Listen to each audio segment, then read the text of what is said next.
movement is the power of the awakening.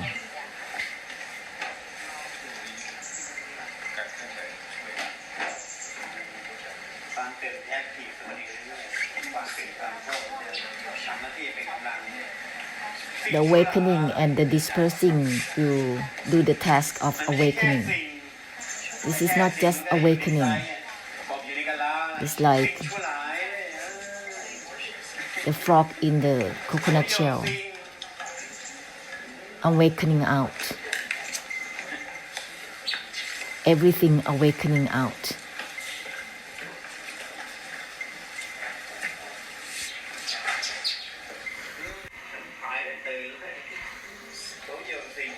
Everything is awakened. Go ahead.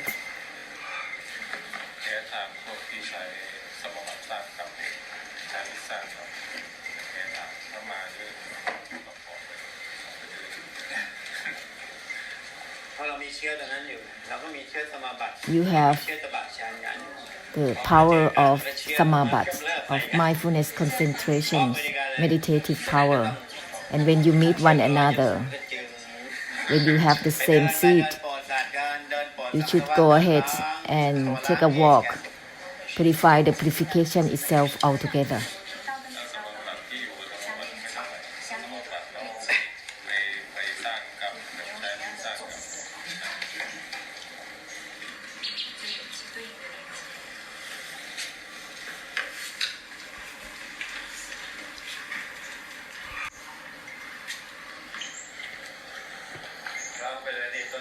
Proceed simultaneously with all the grass, the trees, the leaves, space in the air, the weather, the sky, the earth.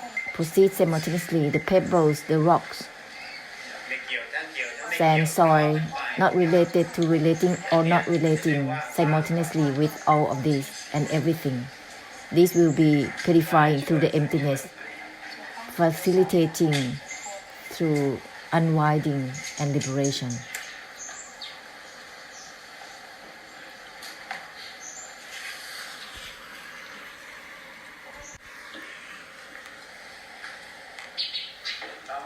Proceed simultaneously with everything. If you have already done the conclusion, make it constantly.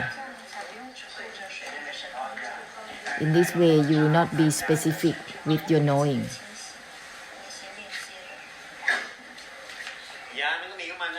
The yarn or the knowing is there, but there is no relation to it. It will not be relevant.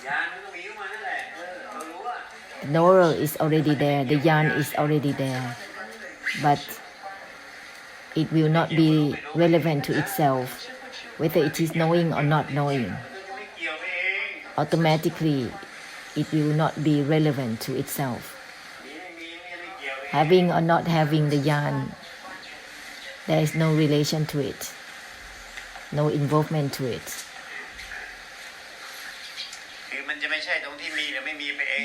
Automatically, it will not be about having or not having, all by itself.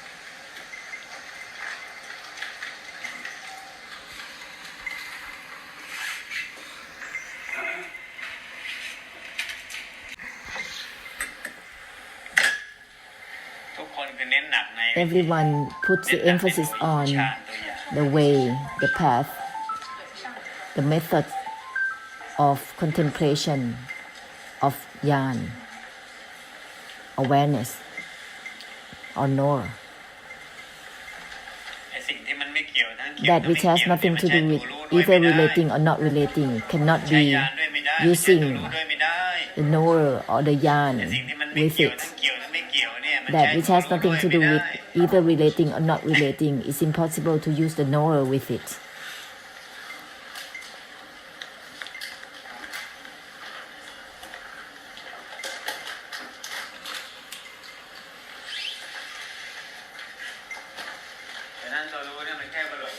The knower is only temporarily used it. That which has nothing to do with engaging or disengaging is not holding on to knowing or not knowing. If you hold on to it, then you will realize it.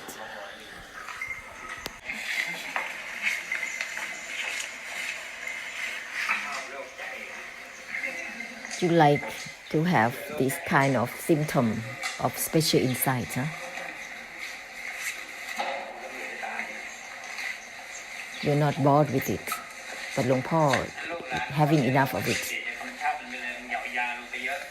So for those who are going to be born, make an emphasis for them. Don't bring down a lot of it, a lot of yarn. Because you cannot survive. Because you cannot be in the way of just all about yourself. You within you, on and on, being afraid to not know. If you are born and you are afraid that you're not going to be having much more than others, your knower includes everything with samsara's knowers.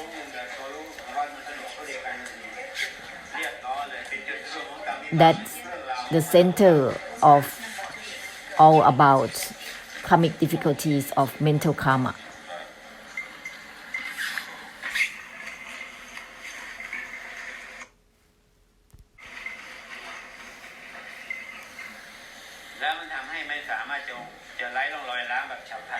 And this is impossible to purify without traces through the blessing, because it's always stumbled and interrupted by the insights, by the knower.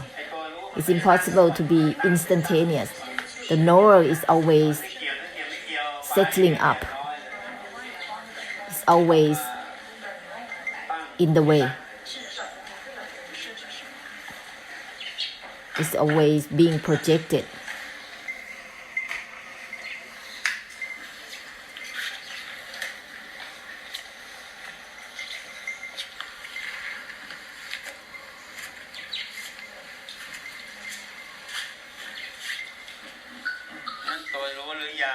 The knower or the yarn is a kind of karmic difficulty because it has been trained. It's the act of the suffering, training only about awareness, projecting on awareness. It's the act of the suffering, therefore it becomes karmic difficulty. It's impossible to purify without traces all at once, instantaneously, because always interrupted by the knower, by the insight, being deluded to the knower first. Why not related to either relating or not relating right away all at once? There's no need to be concerned with knowing or not knowing. This is purifying through the emptiness all at once, instantaneously.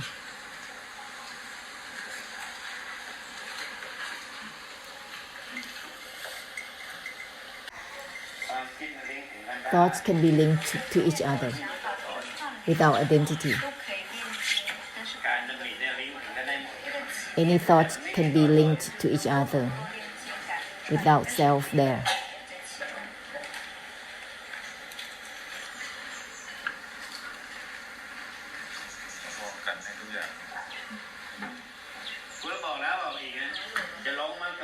Already told you again and again, whenever you are going to be born, don't bring down too much of any perfections. Being afraid that you're not going to be the top, not better than others. You are afraid that you can not be elusive. You know very little about the knower, the yarn. This is the troublemaker. Because it's always finding stories to make trouble for oneself. Whenever it's working, it's stuck in itself.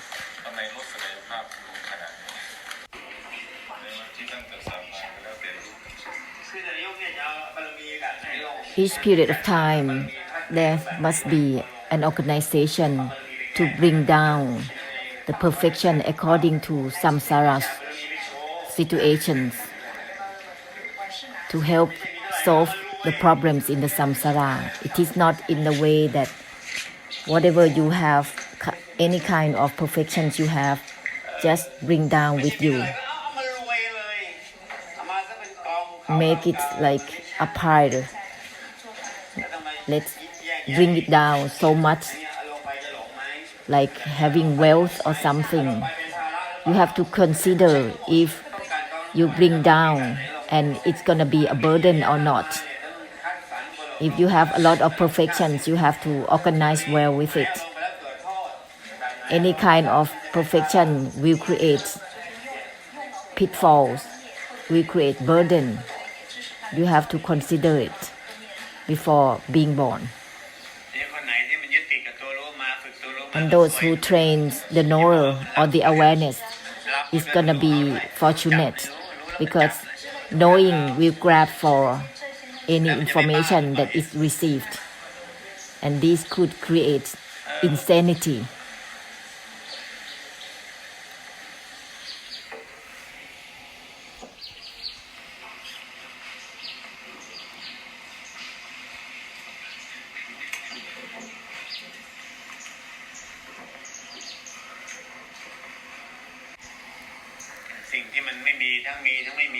Not having, either having or not having.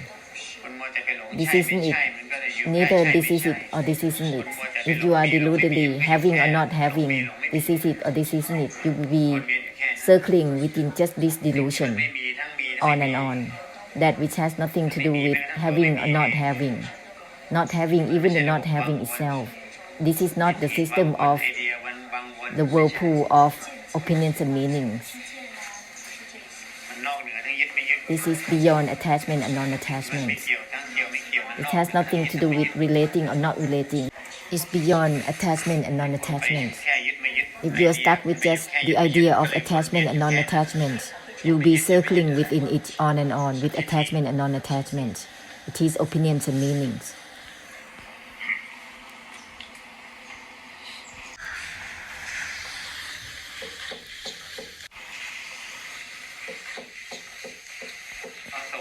Other people maintain contemplation and spiritual insights, but Luang Por doesn't do it.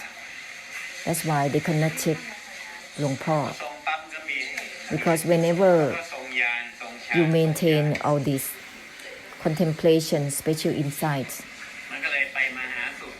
they can find the identity and they can visit each other. But for Luang Por, it's not in the same way.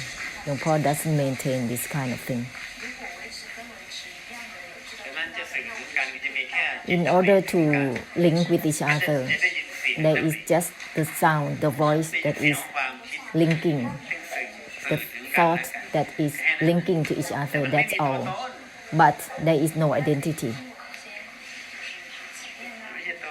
no self, just the thought that is formed up. Solely the thought.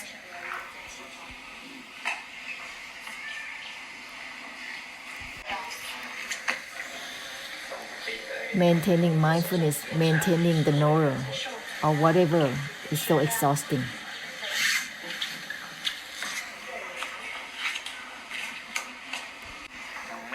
If you don't find the enlightened sentences like this, all of these mindfulness, concentration, spiritual insights, contemplations, and all these are the burdens. If you don't find the enlightening terminologies, all of these will always be the burden.